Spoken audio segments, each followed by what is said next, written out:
श्री कृष्ण कहते हैं, जो व्यक्ति धर्म का अध्ययन करता है और उसके सिद्धांतों पर चलता है, वह अपने जीवन में शांति और संतुलन प्राप्त करता है।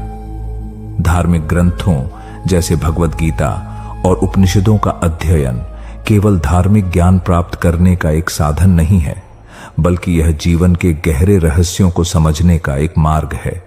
ये ग्रंथ हमें न केवल आस्थाओं से जुड़ी बातें बताते हैं, बल्कि मन की स्थिरता, मानसिक शांति और आत्म साक्षात्कार के लिए गहरी दिशा भी प्रदान करते हैं।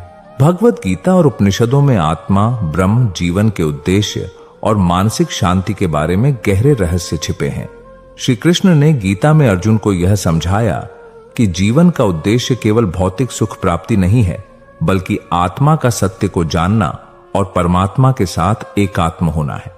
गीता हमें यह सिखाती है कि जीवन में आने वाली हर कठिनाई का हल केवल हमारे भीतर ही है, और वह हल तभी मिल सकता है जब हम अपने मन और आत्मा को सही दिशा में लगाते हैं। उपनिषदों में भी इसी प्रकार के गहरे विचार हैं, जो हमें यह समझने में मदद करते हैं कि इस संसार की असल शांति बाहरी चीजों में नहीं, बल्कि हमारे भीतर है।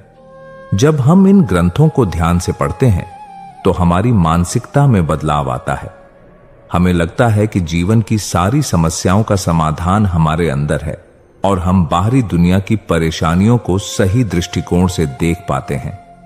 धार्मिक ग्रंथों का अध्ययन करने से हमारा मन स्थिर और शांत होता है। जब हम इन ग्रंथों में निहित गहरे सिद्धांतों पर विचार करते हैं, तो हम समझ पाते हैं कि जीवन का हर पल महत्वपूर्ण है और हमें उसे सही तरीके से जीने का प्रयास करना चाहिए।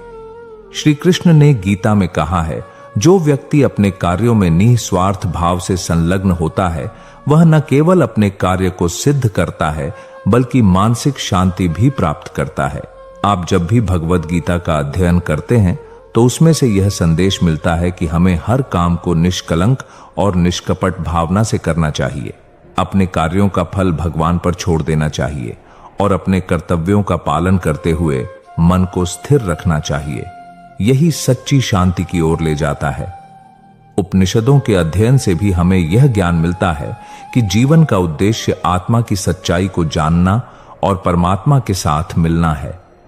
जब हम इन ग्रंथों के बारे में सोचते हैं और उनका अनुसरण करते हैं, तो हमारे भीतर एक गहरी शांति का अनुभव होता है, क्योंकि हम समझ पाते हैं कि हम इस शरीर से परे एक दिव्य चेतना है। इसलिए जब भी जीवन में कोई कठिनाई हो या जब मन अशांत हो, तब भगवद गीता और उपनिषदों का अध्ययन करने से हमें मानसिक शांति और स्थिरता मिलती है। ये ग्रंथ हमारे जीवन को सही दिशा में ले जाते हैं और हमें समझने का अवसर देते हैं कि असली शांति केवल हमारे भीतर है। यही कारण है कि धार्मिक ग्रंथों का अध्ययन हमारे जीवन का एक महत्वपूर्ण हिस्सा बनना चाहिए। श्री कृष्ण कहते हैं, जो व्यक्ति आभार का अभ्यास करता है, वह हर स्थिति में संतुष्ट रहता है, क्योंकि वह जानता है कि जो कुछ भी उसके पास है, वह जीवन का उपहार है। आभार का अभ्यास हमारे जीवन में एक गहरे परिवर्तन का कारण बन सकता है। जब हम अपने जीवन में जो कुछ भी है, उसके लिए धन्यवाद देते हैं, तो हम अपनी मानसिकता को सकारात्मक दिशा में मोड़ते हैं। आभार केवल उन चीजों के लिए नहीं होता जो हमें मिली होती हैं, बल्कि उन सभी अनुभवों के लिए होता है जो हमें जीवन में सीखने को मिलते हैं। श्री कृष्ण ने गीता में यह बताया है कि जीवन में संतुलन और शांति तभी प्राप्त होती है जब हम बाहरी परिस्थितियों को कम महत्व देते हुए अपने भीतर की शांति पर ध्यान केंद्रित करते हैं। जब हम जीवन की छोटी छोटी चीजों के लिए आभार व्यक्त करते हैं, तो हम अपने मन को संतुष्ट रखते हैं। यह संतोष ही हमारे जीवन को खुशी और शांति से भरता है। कभी कभी हम अपनी जीवन की परेशानियों और संघर्षों में इतने उलझ जाते हैं कि हम उन सभी अच्छाइयों और आशीर्वादों को भूल जाते हैं जो हमारे पास हैं। लेकिन जब हम आभार का अभ्यास करते हैं, तो हमें एहसास होता है कि हमारे पास बहुत कुछ है। हमारे पास परिवार है, दोस्त हैं, स्वास्थ्य है, और सबसे महत्वपूर्ण बात यह है कि हमारे पास जीवन है। इन छोटी छोटी बातों के लिए आभार व्यक्त करने से हमें एक गहरी संतुष्टि का अनुभव होता है। आभार केवल शब्दों का नहीं, बल्कि दिल से महसूस की जाने वाली भावना है। जब हम अपने दिल से धन्यवाद कहते हैं, तो यह हमारी मानसिकता को सकारात्मक रूप से प्रभावित करता है। उदाहरण के लिए, अगर आप सुबह उठकर अपने जीवन के सभी आशीर्वादों के लिए धन्यवाद कहते हैं, तो दिन भर की चुनौतियां कम महसूस होती हैं। आप न केवल अपने समय का अधिकतम उपयोग करने में सक्षम होते हैं, बल्कि आपके भीतर की ऊर्जा भी अधिक सकारात्मक होती है। इससे भी महत्वपूर्ण बात यह है कि आभार हमें शांति की ओर ले जाता है।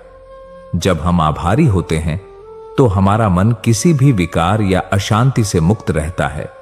हम हर परिस्थिति में संतुष्ट रहते हैं, क्योंकि हम जानते हैं कि जो कुछ भी हमें मिला है वह हमारे लिए सबसे अच्छा है। इसी तरह आभार का अभ्यास हमें जीवन में संतुलन बनाए रखने में मदद करता है और हमें हर पल को सही तरीके से जीने की प्रेरणा देता है। इसके अलावा आभार हमें अपने रिश्तों में भी सुधार लाने में मदद करता है। जब हम अपने प्रियजनों के प्रति आभार व्यक्त करते हैं, तो उनके साथ हमारा संबंध और भी मजबूत होता है। यही आभार उन रिश्तों में गहरी समझ और सहानुभूति का निर्माण करता है, जो हमारे जीवन को सुंदर बनाते हैं।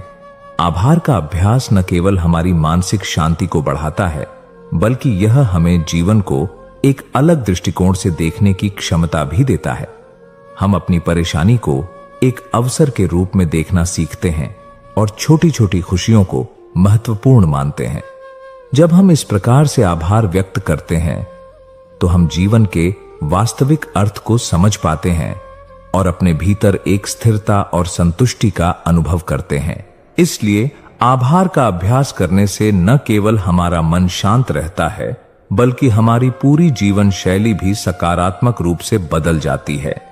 यह हमें हर दिन की चुनौतियों का सामना करने के लिए तैयार करता है और हमारे जीवन को संतोष और शांति से भर देता है। श्री कृष्ण कहते हैं, जो व्यक्ति अपनी इच्छाओं और उम्मीदों को नियंत्रित करता है, वह न केवल बाहरी दुनिया से, बल्कि अपने भीतर से भी शांति प्राप्त करता है। जीवन में अक्सर हम बहुत अधिक उम्मीदें पाल लेते हैं, विशेषकर अपने परिवार, अपने कार्यों और समाज से।